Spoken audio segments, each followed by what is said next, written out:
Welcome to channel Economics Guruji once again. In the last video, we have discussed about the concept of consumer equilibrium. The first approach, utility analysis और cardinal analysis. इसमें भी हमने देखा था कि जब consumer single commodity consume कर रहा है तो उस कंडीशन में उसके लिए इक्विलिब्रियम कंडीशन क्या होगी. थोड़ा शॉर्ट और रिकैप देखते हैं अपन. तो यहाँ देखा था दो मेथड है. There are two method to find consumer equilibrium. First है कार्डिनल अप्रोच और utility analysis. Second is ordinal approach और इंडिफरेंस का एनालिसिस. इसमें हमने फर्स्ट स्टार्ट किया था when the consumer is using one commodity. तो उसमें से उसकी जो इक्विलिब्रियम कंडीशन थी M X upon P X कैसे सेटिस्फाई होती है वो सब डिटेल में देखा था. और अभी तक आपने इस वीडियो को नहीं देखा है तो इस वीडियो का लिंक हो उसके पहले के भी वीडियोस के लिंक इस चैप्टर से रिलेटेड मैं इस वीडियो के डिस्क्रिप्शन में मेंशन कर रहा हूँ ताकि आप उन वीडियोस को पहले देखें समझें और आगे जो कॉन्सेप्ट आएंगे वो आपको अच्छे से समझ में आ सके. तो इस वीडियो में समझेंगे consumer equilibrium in the condition of multiple commodity. Last video में देखा था क्या था सिंगल कमोडिटी यानी जब कंज्यूमर सिर्फ सिंगल कमोडिटी कंज्यूम कर रहा है जैसे कि एक्स कमोडिटी कंज्यूम कर रहा है तो उस कंडीशन उसका इक्विलिब्रियम कंडीशन क्या थी. P X is equal to M U X. मतलब जितना उसने उसके लिए पे किया है उसको मिल कितना रहा है. जब दोनों आपस में ये इक्वल हो जाएंगे तो उस कंडीशन में कंज्यूमर जो होगा वो इक्विलिब्रियम में होगा. अब यहाँ पर कंडीशन थोड़ी अलग है. कंडीशन अलग क्या है यहाँ पर मल्टीपल कमोडिटी मतलब कमोडिटी जो है वो दो से ज़्यादा हो एक से ज़्यादा हो तो उस कंडीशन इक्विलिब्रियम कैसा होगा. तो in the case of the use of multiple commodities the balance of consumer is determined by the use of the law of equi marginal utility. यानी यहाँ पर जो मेन लॉ कौन सा काम कर रहा है यहाँ पर law of equi marginal utility. Single commodity में कौन सा था law of diminishing marginal utility. वो लॉ अभी तक आपने नहीं समझा है कि लॉ ऑफ डिमिनिशिंग मार्जिनल क्या है तो उससे रिलेटेड भी वीडियो में इस चैप्टर से रिलेटेड बना चुका हूँ. उसका लिंक भी इसी वीडियो के डिस्क्रिप्शन में मेंशन हो रहा है ताकि आप उनको अच्छा समझ सकें. जरूर देखिएगा. तो यहाँ पर जब मल्टीपल कमोडिटी की हम बात कर रहे हैं मतलब दो या दो से ज़्यादा कमोडिटी कंज्यूमर कंज्यूम कर रहा है X Y Z A B C etcetera कोई भी तो उस कंडीशन में कंज्यूमर का इक्विलिब्रियम कैसे डिटरमाइन होगा. कौन कौन सी कंडीशंस है जो फुलफिल होना जरूरी है वो हम देखते हैं. तो सबसे पहले law of equi marginal utility क्या है. What is the law of equi marginal utility इसके बारे में समझते हैं हम. Law of equi marginal utility और सेकेंड लॉ ऑफ गोसेंस और लॉ ऑफ सब्सटीट्यूशन और लॉ ऑफ इनकम एलोकेशन और लॉ ऑफ मैक्सिमम सेटिस्फैक्शन. इसके अलग अलग नेम हैं. अलग अलग नेम से आपको एग्जाम पूछा जा सकता है तो आपको कंफ्यूज नहीं होना है. अच्छे से इन नेम को ध्यान रखना है याद रखना है ताकि आप कंफ्यूज नहीं हो कि ये कौन सा लॉ पूछ लिया गया. तो समझते हैं लॉ क्या है. The law of equi marginal utility states that the consumer will distribute his money income between the goods in a such a way that the utility derived from the last rupee spent on the each good is equal. ठीक है. In the other words, the consumer is in equilibrium position when marginal utility of money expenditure on each good is the same. बात same है यहाँ पर कि अगर consumer to goods consume कर रहा है एक्स एंड वाई ठीक है तो एक्स और वाई इन दोनों पर जो वो रुपया खर्च करेगा वो जो अपना रुपीज एक्सपेंड कर रहा है लास्ट रुपी जो भी लास्ट रुपी वो एक्सपेंड कर रहा है चाहे वो एक्स पे करे वाई पे करे इन दोनों से मिलने वाला सेटिस्फेक्शन जो है वो यहाँ पर उसके लिए इक्वल हो जाए. It means M X is equal to M U Y.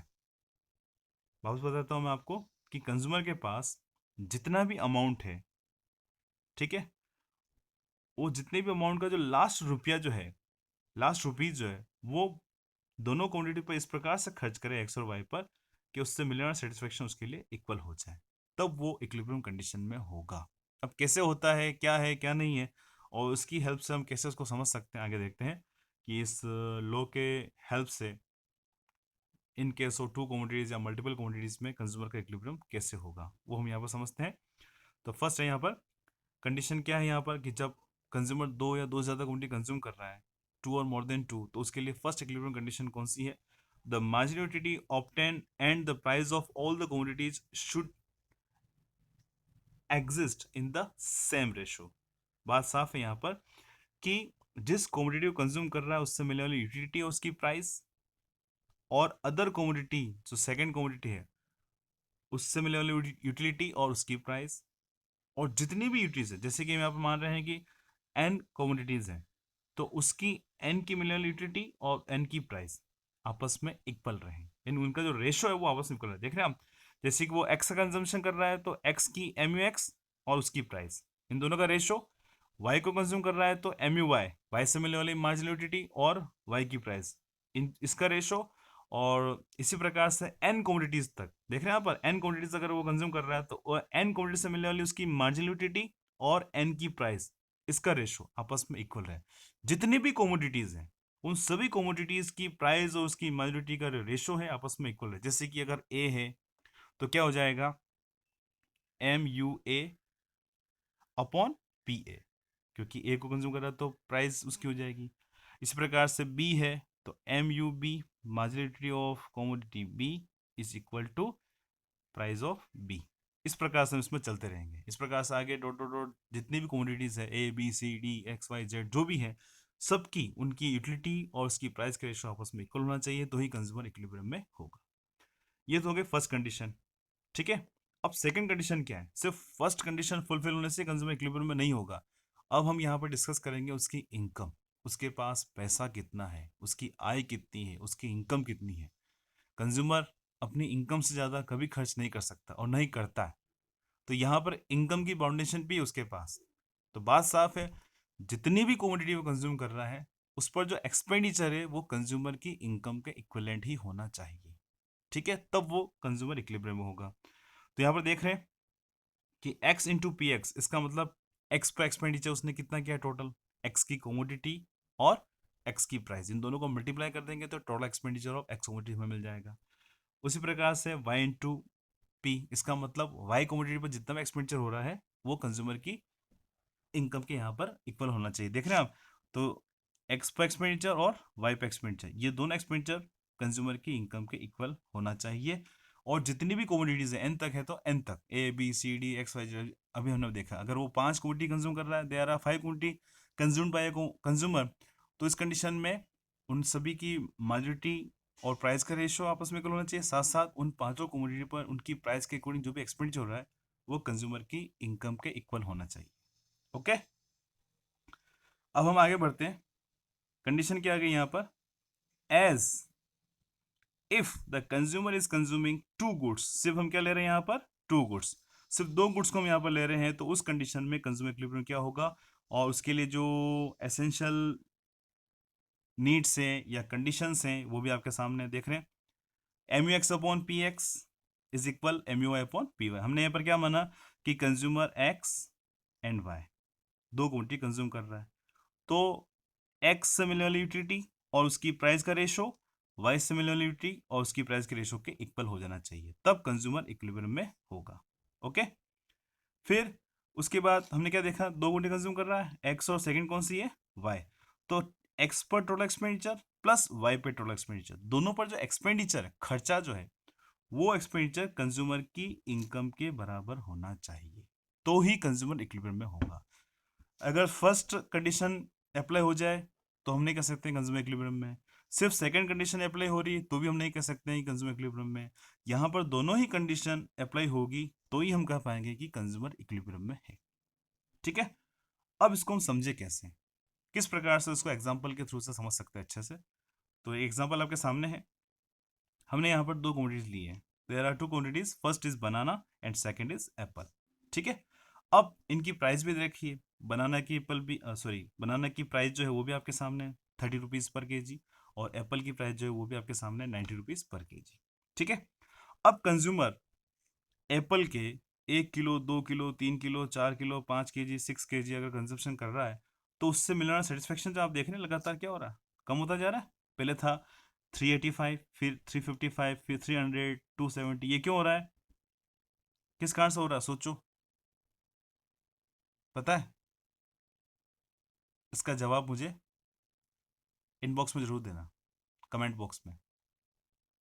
बताऊं क्या कारण इसके पीछे, इसके पीछे रीजन है law of diminishing marginal utility, यानी जब किसी हम कमोडिटी कंजप्शन लगातार इंक्रीज करते हैं तो उससे मिलने वाली जो यूटिलिटी है वो क्या होगी, लगातार डाउन ट्रेंड में होती है, ठीक है। तो इसलिए हम क्या देख रहे हैं यहाँ पर कि लगातार जो सेटिस्फेक्शन लेवल है वो कम होता जा रहा है। सिर्फ बनाना है कि नहीं, एप्पल का भी देख रहे हैं, एप्पल का भी जो सेटिस्फेक्शन क्या हो रहा है, लगातार कम होता जा रहा है, ठीक है। जो सेटिस्फेक्शन लेवल है यहाँ पर वो डाउन ट्रेंड में है। तो इस प्रकार से अपने सामने एक एग्जांपल है, हमने बनाना लिया है, एप्पल लिया है और उनकी प्राइस जो अपने सामने है। बनाना के प्राइस जो है वो है 30 रुपीज़ पर केजी और एप्पल की जो प्राइस है वो 90 रुपीज़ पर केजी। अब बात आती है हम कंज्यूमर इक्विलिब्रियम फाइंड कैसे करेंगे। तो फर्स्ट कंडीशन क्या थी, सोचो।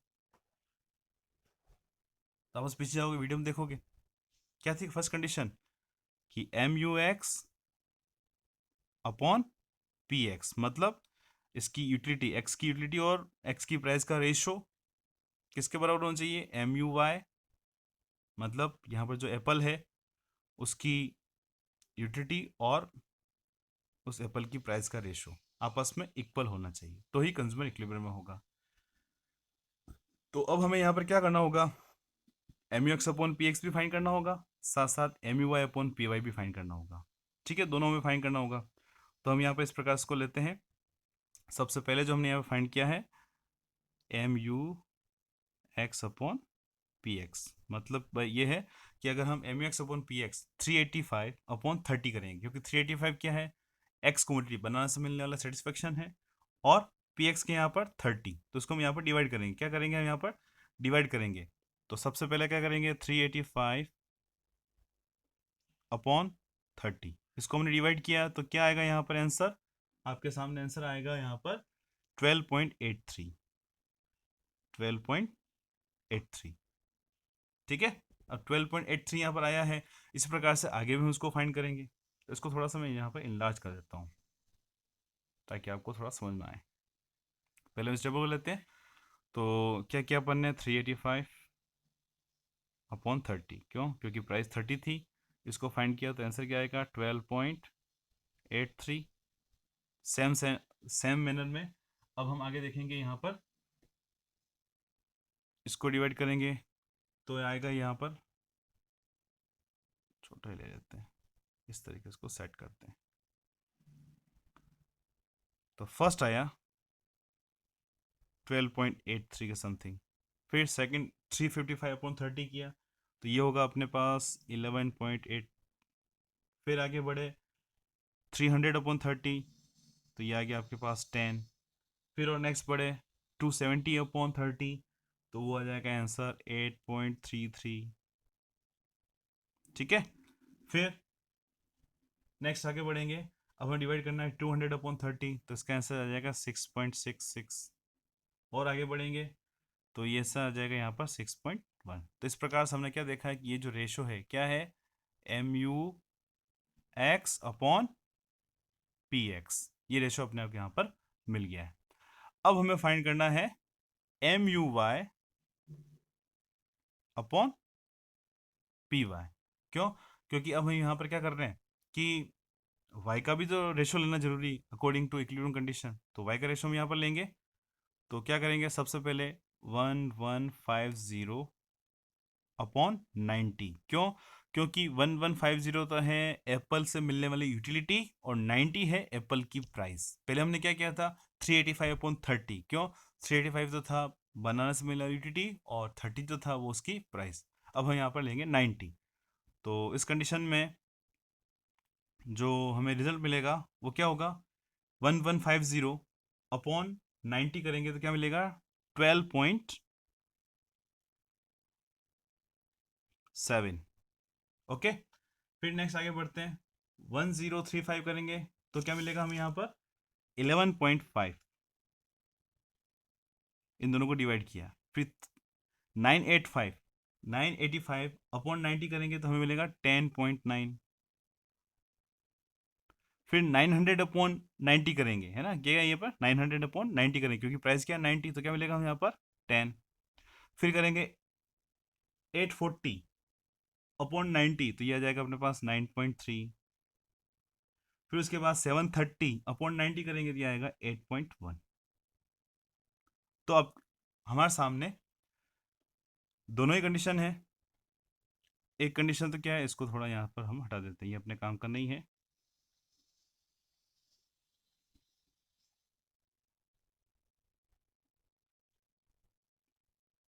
इसको यहाँ से हम इसको हटा दिया। तो दोनों रेशो हमें यहाँ पर मिल गए। दोनों रेशो कौन से थे, एक तो रेशो था M U X upon P X और दूसरा क्या था M U Y upon P Y, M U MUX/PX, ये रेशो में मिल गया। और इसके इक्वल क्या होना चाहिए था? MUY/PY, यानी ये दोनों रेशो आपस में इक्वल होना चाहिए।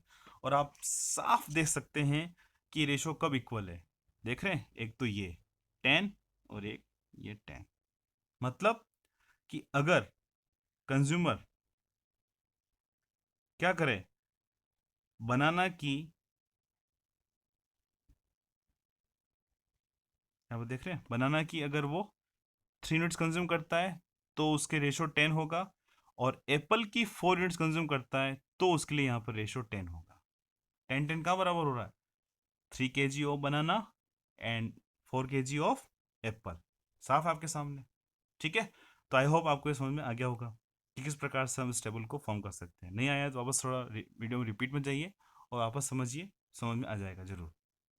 अब हम आगे बढ़ते हैं, देखते हैं कि फर्स्ट कंडीशन तो फुलफिल हो गई कि first condition MUX/PX is equal to MUY/PY। देख रहे हैं आप कि अगर वो 3 यूनिट्स कंज्यूम करता है बनाना की और 4 यूनिट कंज्यूम करता है वो एप्पल की, तो वो इक्विलिब्रियम कंडीशन होगा, क्योंकि यहाँ पर उसके लिए रेशो 10 है, यहाँ पर उसके लिए रेशो 10 है। अब बात आती है इनकम की। हम ये मान रहे हैं कि उसके पास जो पैसा है, इनकम है, वो है 450 रुपीज़। ठीक है, कितना रुपया उसके पास? 450 रुपीज़ है। अब उस कंडीशन में फर्स्ट रेशो तो हो गया 300/30, 10 हो गया। फिर आगे बढ़े, 4 kg अगर कंज्यूम कर रहा है तो 900/90 किया तो भी वो 10 हो गया। यानी फर्स्ट कंडीशन थी वो उसके यहाँ पर फुलफिल हो गई। फर्स्ट कंडीशन क्या थी? MUX/PX इक्वल टू MUY/PY, वो यहाँ पर फुलफिल है। अब बात आती है कि उसके पास सपोज 450 रुपीज़ हैं, तो क्या 450 रुपीज़ फुली वहाँ पर यूटिलाइज हो रहे हैं, अच्छे तरह से एक्सपांड हो रहे हैं क्या, कि नहीं हो रहे हैं? तो इसके लिए हम यहाँ पर समझ रहे हैं, देखिए कि उसने बनाना कितने कंज्यूम किए थे? 3 kg, और उसकी प्राइस क्या थी? 30। यानी इसका मतलब यहाँ पर उसके लिए एक्सपेंडिचर कितना हुआ टोटल? 90 रुपीज़। ये हुआ ना, उसने 3 kg बनाना कंज्यूम किए 30 रुपीज़ की प्राइस के अकॉर्डिंग, तो 90 रुपये उसने खर्च किए, प्लस 4 kg कंज्यूम कर रहा है वो एप्पल, और उस एप्पल की प्राइस है 90 रुपीज़। अब इन दोनों को हम यहाँ पर मल्टीप्लाई करेंगे तो वो कितना हो जाएगा? 360। अब इन दोनों को प्लस करेंगे तो टोटल एक्सपेंडिचर कितना होगा? 450। इसका मतलब कंज्यूमर की जो सेकंड कंडीशन है वो भी यहाँ पर फुलफिल्ड है। First condition MX/PX is equal to MUY/PY, 10 is equal 10, ठीक है। और सेकंड कंडीशन, एक्स पे एक्सपेंडिचर और वाई पे एक्सपेंडिचर टोटल उसकी इनकम के इक्वल होना चाहिए। तो हम यहाँ पर देख रहे हैं एक्स पे एक्सपेंडिचर है उसके लिए टोटल 90 रुपीज़, वाई पे एक्सपेंडिचर उसके लिए टोटल 360 रुपीज़। दोनों को हमने यहाँ पर ऐड किया, 90 प्लस 360 तो 450 रुपीज़ टोटल यहाँ पर मिल जाएगा। तो इस प्रकार से कंज्यूमर जो है वो इक्विलिब्रियम कंडीशन में हो जाएगा, ठीक है। तो यहाँ पर कंज्यूमर इक्विलिब्रियम की जो दोनों कंडीशंस थी, कौन सी? MUX/PX इज इक्वल MUY/PY, ठीक है। MUX/PY इज इक्वल MUY/PY, ये दोनों कंडीशन यहाँ पर उसके लिए फुलफिल हो रही है, ठीक है। और सेकंड कंडीशन जो थी वो भी फुलफिल हो रही है। इसको हम वापस थोड़ा सा देख लेते हैं। फर्स्ट कंडीशन क्या थी? 300/10 इज इक्वल 900/90, ये दो की फर्स्ट कंडीशन उसके लिए इक्वल। फिर अगली जो कंडीशन थी क्या थी? 3 kg कंज्यूम कर रहा है 30 के हिसाब से, प्लस 4 kg कंज्यूम कर रहा है 90 के हिसाब से, तो यहाँ पे भी उसके लिए वो कंडीशन सेम हो जाएगी, इक्वल हो जाएगी। क्लियर? तो I hope two commodity condition में या फिर मोर देन 2 कमोडिटी कंडीशन में हमने जो यहाँ पर समझा है वो आपको अच्छे से समझ में आया होगा। और आगे वाले वीडियोस में हम इसकी लिमिट्स के बारे में पढ़ेंगे, इसकी इंपॉर्टेंस के बारे में पढ़ेंगे, इसकी लिमिट्स क्या है, इसकी इंपॉर्टेंस क्या है। और आगे आने वाले और वीडियोस में हम देखेंगे कि कंज्यूमर इक्विलिब्रियम की जो सेकंड टर्म है या सेकंड जो मेथड है with the help of indifference curve analysis, उसको कैसे यूज़ करते हैं वो हम समझेंगे। तो अगर आपको वीडियो समझ में आया है, कॉन्सेप्ट समझ में आया है, तो वोट जरूर करें। वोट कैसे करना है? वीडियो को लाइक करें, नहीं समझ आए तो डिसलाइक करें, दिक्कत नहीं। और ज़्यादा से ज़्यादा इसको शेयर भी करें अपने फ्रेंड्स में। और अगर अभी तक आपने इस चैनल को सब्सक्राइब नहीं किया है, नए व्यूअर हैं, तो चैनल को सब्सक्राइब जरूर करें, ताकि इकोनॉमिक्स से रिलेटेड जो भी इंपॉर्टेंट टर्म्स हैं वो आपको ईजी वे से समझने में मिल सके। Thank you for watching economics Guruji. Bye bye, मिलते हैं नेक्स्ट वीडियो में।